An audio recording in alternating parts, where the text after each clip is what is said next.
محرم کی پہلی تاریخ سے شیعہ سمودائے میں مجلسوں کا سلسلہ شروع ہو گیا ہے۔ مہانگر کے الگ الگ استھانوں پر ہوئی مجلسوں میں ذکر کربلا ہوا تو عزاداروں کی آنکھیں نم ہو گئیں۔ عزاداروں نے ہائے حسین کی صدائیں بلند کی۔ کوہنا مغل پورہ استھت امام باڑہ کولی خاں میں مجلس کو مولانا مختار الحسین نے خطاب کیا۔ انہوں نے چاند کے حوالے سے تقریر کی۔ انہوں نے مقرر کے چاند کا ذکر کرتے ہوئے کہا کہ اس چاند کو ساری دنیا یاد رکھتی ہے۔ اس چاند میں نبی کا نواسہ اپنے 72 ساتھیوں کے ساتھ بھوکا پیاسا شہید کر دیا گیا تھا۔ یہ چاند مومنین کے لیے بڑے غم کا چاند ہے۔ مجلسی میں مرثیہ خادم اہل بیت اور ان کے ہم نوا نے پڑھا۔ مجلس میں بڑی تعداد میں عزاداروں نے شرکت کی۔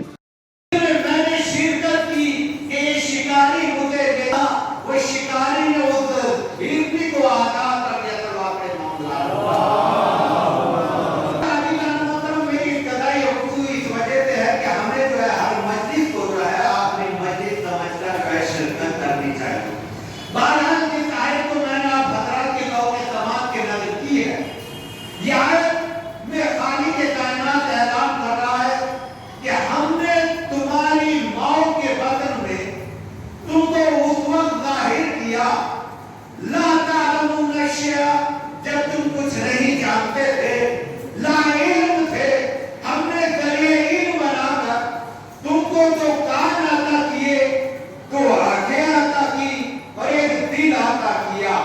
یہ جو کان، یہ جو آنکھیں اس لیے عطا کیا تاکہ تم آگے چل کر اپنے پروردگار کا، اپنے معبود کا شکریہ ادا کرو گے۔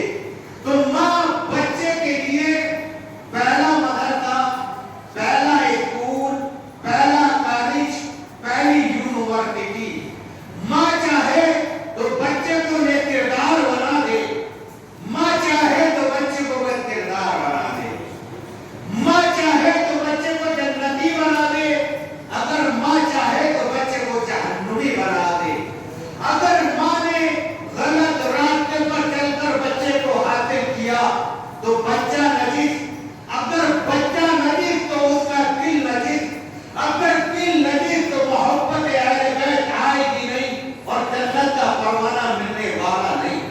اگر ماں نے صحیح راستے پر چل کر بچے کو حاصل کیا تو بچہ پاک، اگر بچہ پاک تو اس کا دل پاک، دل پاک تو محبت اہل